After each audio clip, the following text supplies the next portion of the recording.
Não é de hoje que o mundo todo estabeleceu uma verdadeira guerra ao combate ao alcoolismo. Nós tivemos durante muito tempo, até estudos atuais, de que esse hábito de ingerir bebidas alcoólicas, ele causava dano quando fosse feito de forma abusiva. Nós já temos notícias hoje, fundamentadas cientificamente, de que isso não é verdadeiro. Nenhuma dúvida quanto ao uso abusivo, mas que o uso crônico, mesmo de baixas quantidades, ele acaba causando danos para o organismo no seu todo. E já existem em países mecanismos para coibir, sem proibir, o uso de bebidas alcoólicas, inclusive colocando nos rótulos de garrafas e de latas informações sobre os danos que podem causar a ingestão daquele líquido.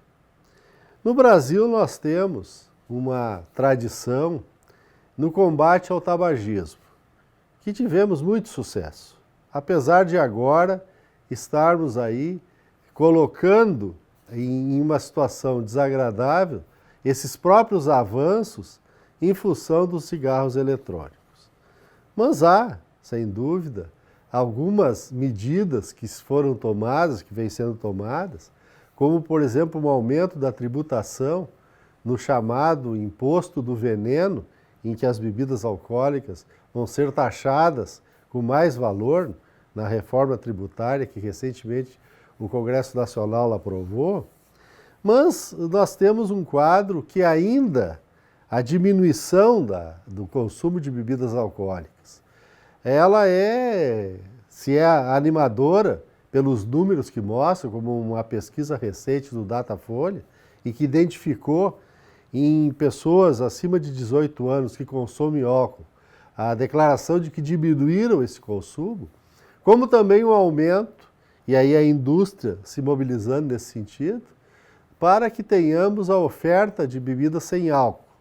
E já há dados de que 20%, houve um aumento de 20% na comercialização de bebidas sem álcool, especialmente de cervejas. Então é uma situação que merece a atenção de todos, e esses estudos eles vêm comprovar que não somente individualmente nós sabemos o problema do consumo de álcool atinge, mas a sociedade como um todo.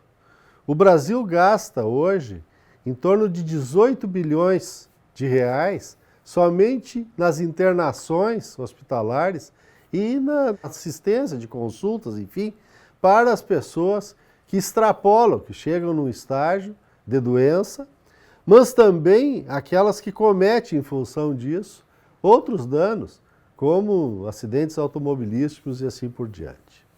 O que fazer diante desse quadro? A experiência ou a história mostra que a proibição, como foi o caso da lei seca nos Estados Unidos, ela não funciona. Então o que se tem visto e que se tem visto no mundo todo são campanhas publicitárias permanentes mostrando os danos que existem no consumo em relação ao consumo do álcool, como também de formas, aí a partir dos governos, de restrição na distribuição, porque isso impede o consumo de forma desordenada. Até porque a legislação ou os mecanismos de proibição eles são muito frágeis em todo o mundo. E que, infelizmente, também outros dados mostram um início muito precoce em relação ao consumo de álcool. O que faz com que tenhamos aí o outro quadro ainda mais preocupante. Porque se os jovens começam a ingerir essas bebidas na tenra idade, as consequências serão muito mais nocivas no decorrer da sua vida. E falando em vida, então quem sabe todos nós tenhamos esse cuidado, essa preocupação, esse interesse em relação ao combate ao uso do álcool e ao abuso do álcool em favor da vida. Boa tarde.